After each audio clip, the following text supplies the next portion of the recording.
Siap, gerak. Sebelum belajar, marilah kita berdoa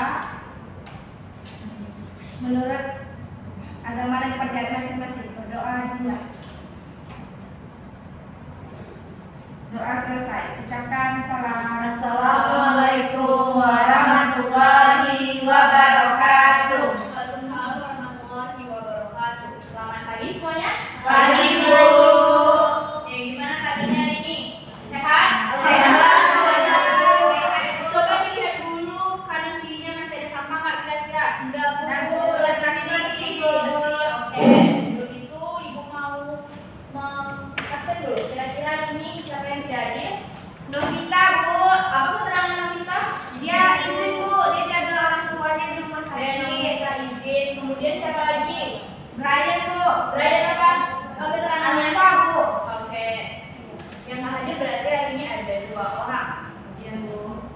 Materi kita hari ini adalah struktur teks fantasi. Kemarin kita udah belajar mengenai pengertiannya, ciri-ciri. Ada masih ingat apa itu teks fantasi?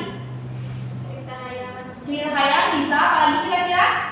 Cerita khayalan imajinasi bisa ya? Bisa. Oke, lagi. Itu aja. Cukup? Nah, Ibu mau memberitahu dulu bahwasannya tujuan materi kita hari ini adalah nantinya peserta didik mampu mengidentifikasi struktur dari teks fantasi. Itu adalah tujuan pembelajaran kita hari ini. Oke, Ibu mau nanya nih, adakah cerita fantasi yang paling kamu sukai atau kamu idolakan? Harry Potter. Harry Potter bisa? Ada lagi? Fantasi. Kalau misalnya Ibu mau Avenger, misalnya Ibu bertanya nih, cerita fantasinya tapi tentang kancil dan buaya, apakah itu bisa termasuk ke dalam bagian teks fantasi? Bisa. Selain kancil dan buaya, apa lagi kira-kira? Cerita fabel yang kamu ingat selain kancil dan buaya juga. Apa? Kura-kura dan tikus bisa. Kira-kira kalau dari perbedaan teks fabel sama fantasi, perbedaan terletak di mana nih antara keduanya? Kalau fabel hewan. Kalau fabel tokohnya adalah hewan, kalau fantasi tokohnya adalah bisa manusia, bisa juga hewan. Oke.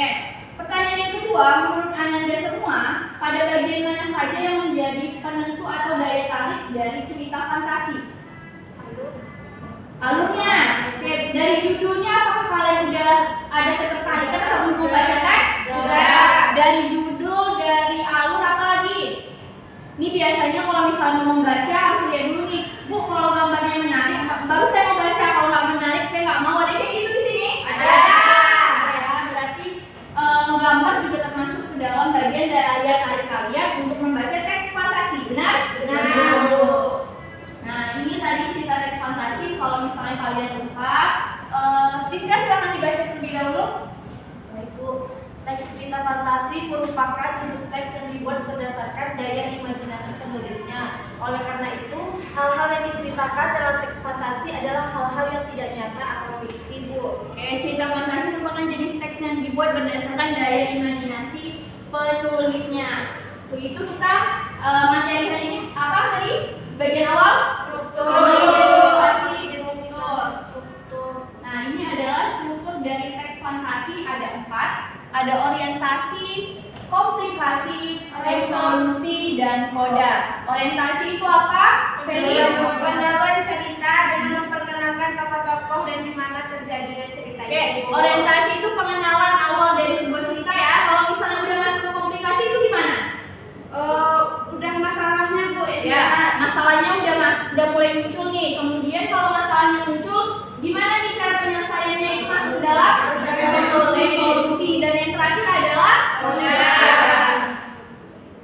namun di sini Ibu akan memberikan contoh cerita fantasi berdasarkan dari keberagaman daerah yang ada di Indonesia. Indonesia kan banyak yang terdiri dari berbagai macam pulau, provinsi, suku, budaya, dan lain sebagainya. Ibu mengambil salah satu contoh cerita fantasi dari Roro Jonggrang. Kelihatan ya? Ada yang tahu dari mana Roro Jonggrang ini? Ceritanya dari mana? Dari Jawa, dari Jawa Tengah tepatnya. Ananda silakan dibaca dulu untuk mengetahui kira-kira Roro Jonggrang ini berkisah atau bercerita struktur dari Roro Jonggrang ini? Bisa?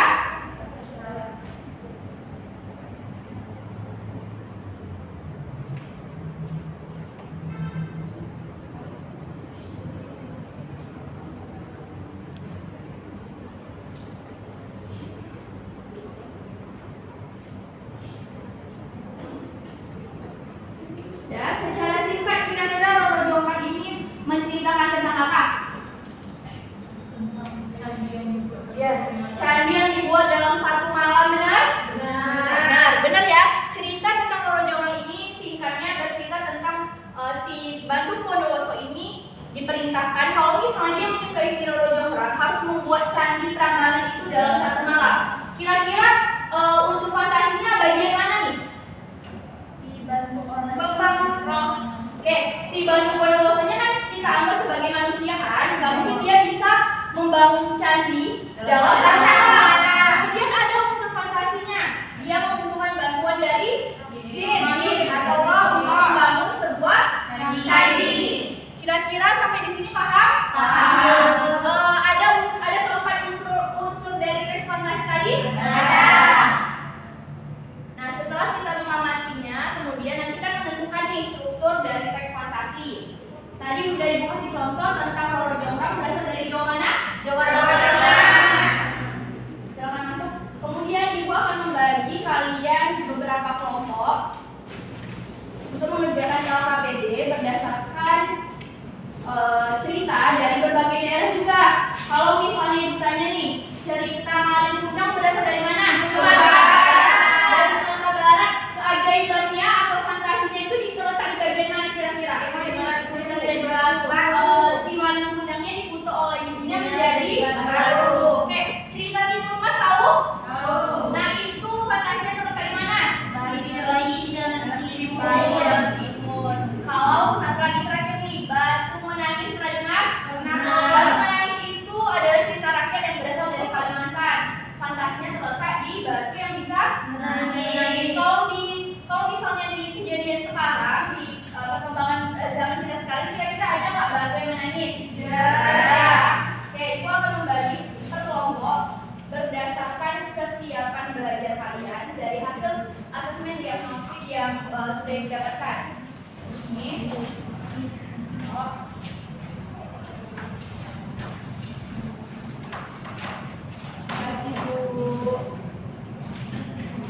Silakan dibaca terlebih dahulu, kemudian ditentukan apanya? Struktur dari teks fantasi. Oke, silakan.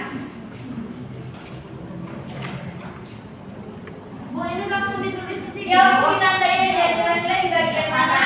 Ya, garis bawah itu ada garis bawahnya ya, atau bisa pakai juga bisa.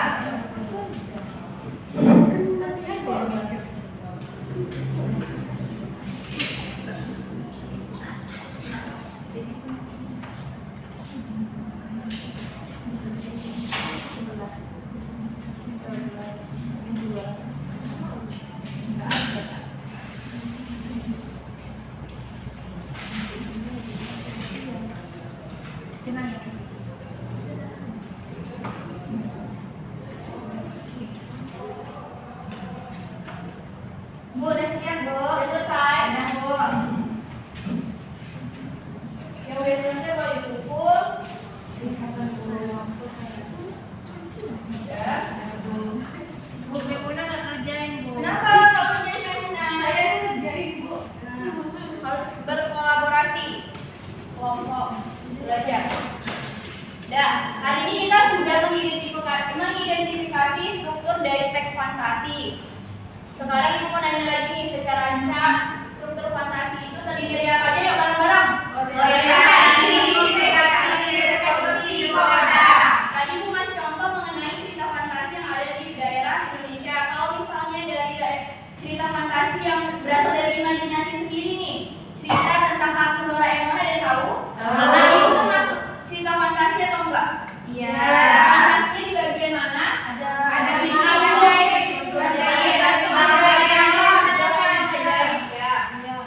nanti di pelajaran kita selanjutnya nanti kalian akan menulis teks fantasi berdasarkan imajinasi sendiri. Sampai di sini adalah belajar hari ini. Selain mengidentifikasi juga kalian adalah model utama